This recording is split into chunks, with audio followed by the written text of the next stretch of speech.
What up? And g'day viewers, I'm Michael. And I'm Janet, and welcome to this week's episode about the association effect. And there's a few familiar sayings around association effect, like show me your closest friends and I'll show you your future. Or you're the total sum of the 5 closest people to you. Or Bad company corrupts good character. in this episode, we take a look at association and study both the positives and the perils of who we hang out with and why this affects our outcomes. So if you're ready to learn about the true power of association, listen up.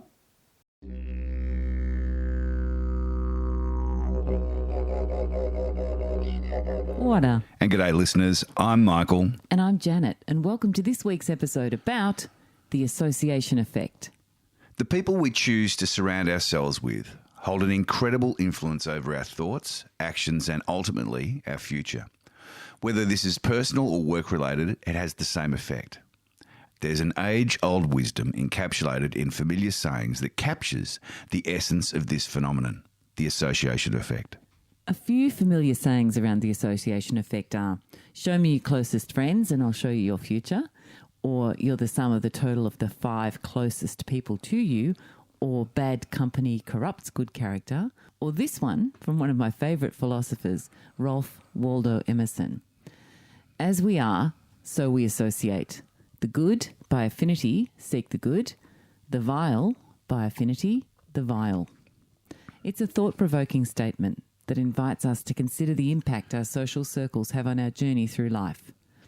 Throughout my life, I can't help but think about the countless times my friends have influenced my choices, both good and bad. When we look back over our lives, we often find that we've slightly stumbled or made serious mistakes. It's often when we are keeping the wrong company. I remember going down a dark rabbit hole, being angry and rebellious when I was around 15 or 16. And this was a direct result of a couple of friends that I was spending a lot of time with. Our teenage years are fraught with peer pressure and navigating who we are, how we think, and how we behave. Teenage brains are undergoing rapid growth and change and are highly focused on social situations, and the reward sector of the brain becomes more sensitive during these years, making us want to gain approval by those we hang out with, even if they don't make us feel good about ourselves. It's just that deep need to fit in. Raising teens, 3 teens over the past couple of decades, we tried as much as possible to guide them to tune into their gut feel over friendships. So what exactly is gut feel? Well, gut feel is when you feel that pang or pull in your stomach or solar plexus area. It's the powerful feeling of intuition that happens when the neurons in your gut communicate with those in your brain, and it's rarely wrong. Often when raising teenagers, you know who they've been spending time with, just by the energy they bring home, their attitude and language, both spoken and body changes. It's a tricky time, and dissuading them from seeing certain kids can backfire as they rebel against your advice and get deeper in with the fray. And that's exactly what happened to me when I was 15 and 16. Well, lots of us, yeah? Yep. It's good to make sure that you have space available in your home for them to bring their friends or frenemies in. Like they say, keep your friends close, but your enemies closer. And ensure the lines of communication are open. Trust that your kids will learn to listen to their gut feelings and be there to pick up the pieces, which will happen when there's a lot of fallout. Absolutely. What about the association effect as we grow up as adults? The power of numbers and diversity in friendship groups can positively empower your association effect. For example, we foster many different friendship groups and outlets. Generally, the more quality friends you have and the more time you spend with them, the happier you are. Friendships give you people to share your milestones with, to ride through the difficulties, and to celebrate the opportunities that arise, but also to learn and understand new perspectives. It's the quality of these friendships, not the quantity, that make the difference. Quality friendships are linked to experiencing higher life satisfaction and enjoying better mental health. Our lives are like a puzzle, and the people around us are the pieces that help complete the picture. As we said before, you're the sum total of the 5 closest people to you. Now, that saying resonates deeply as a reminder that the individuals that we spend most time with contribute significantly to our identity. It's not just about the shared experiences, it's about the exchange of ideas, values, and aspirations that shape us into the individuals we are becoming. However, the association effect is a double-edged sword. It's not just about the positive influences, there's also the potential for negativity to seep into our lives. As we mentioned earlier, bad company corrupts good character. It's a stark reminder that we need to be vigilant about the company we keep. The choices and behaviours of those around us can subtly shape our own, leading us down paths we may not have ever chosen for ourselves. What about the association effect in our workplace, where we spend so much of our day with colleagues that we wouldn't necessarily hang out or connect with in our private lives? Navigating the web of workplace relationships, I'm reminded of the profound impact our co-workers can have on our professional and personal development. In the bustling environment of the workplace, intentional choices become paramount in curating a positive circle of influence. The individuals we choose to surround ourselves with during office hours can significantly shape our experience, influence our work ethic, mindset, and ultimately our career trajectory. It goes beyond mere camaraderie. It's about fostering connections that resonate with our values and aspirations. Now, while not every colleague needs to become your best mate, there's something to be said about recognising those who bring the best out in us. And I recall fondly a former colleague of mine from years past, Arthur, and we were work friends but didn't socialise beyond office hours. And despite the lack of our out-of-office personal interaction, our professional dynamic was transformative. Our shared competitiveness fueled a healthy rivalry, pushing us both to become better performers and better individuals. And these workplace relationships where mutual growth is the common goal can act as catalysts for career advancement.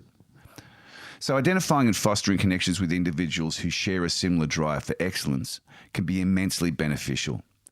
So I urge you to seek out the Arthurs in your workplace, those who, despite not being your closest confidants, contribute positively to your professional journey.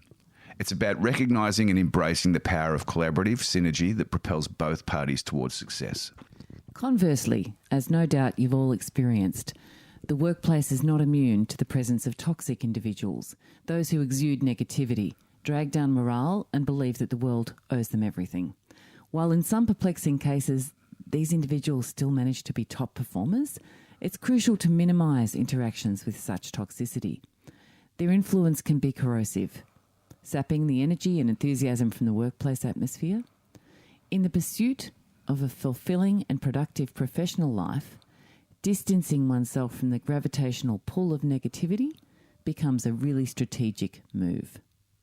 And what about the association effect in online relationships? In the digital age, the association effect transcends physical boundaries, reaching into the realm of online relationships, the data we receive and the input that we expose ourselves to. As we navigate the intricacies of social media and virtual connections, it becomes really important to recognise the power that these digital associations can wield. In an era where our online interactions are rival, if not surpassing our face-to-face connections, the dynamics of the association effect take on a new and profound significance. Sure does. And the interconnected world that we live in today allows us to forge connections that extend far beyond the constraints of geographical distance. Social media platforms, online communities and digital networks provide us with avenues to connect with individuals who share common interests, values or professional pursuits. However, with this expanded reach comes a responsibility to be mindful of the impact that these digital relationships can have on our lives. Just as in the physical realm, the association effect remains a potent force online. The people we interact with on social media platforms, forums and other digital spaces contribute to the collective narrative of our lives. Their perspectives, beliefs and behaviours can subtly shape our own, influencing our thoughts, attitudes and even life choices. The online world, with its constant flow of information and diverse voices, has the potential to be just as influential as the offline one. So really importantly, take time to unplug. Mm-hmm.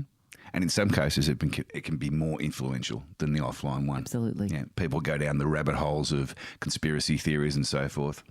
Yeah, we saw a lot of that over the last few years. We did during COVID. There was a lot of conspiracy theories. They're still playing on now. They are. As in the real world, we must consciously curate our online circle of influence, surrounding ourselves with voices that inspire, uplift, and contribute positively to our virtual experiences. It's about fostering connections that align with our goals, aspirations, and values, much like we would in our offline worlds. So what can we do to harness the power of the association effect in our favour? It starts with self-awareness and a conscious effort to cultivate meaningful connections, regularly evaluating the relationships in our lives and making intentional choices about who we surround ourselves with can lead to a more fulfilling and purpose-driven existence. And in the workplace, by deliberately choosing positive connections and minimising exposure to toxic influences, we can cultivate a work environment that fosters personal and professional growth. And in the online world, by approaching our virtual connections with intentionality, discernment, and a commitment to positivity, we can harness the potential for growth, learning, and meaningful connections in this expansive digital landscape. In an interconnected world, the company we keep online is just as influential in shaping the narrative of our lives as the relationships we cultivate offline. So, as much as possible, keep it real and choose your associations very wisely. Until next time, love and blessings. See ya.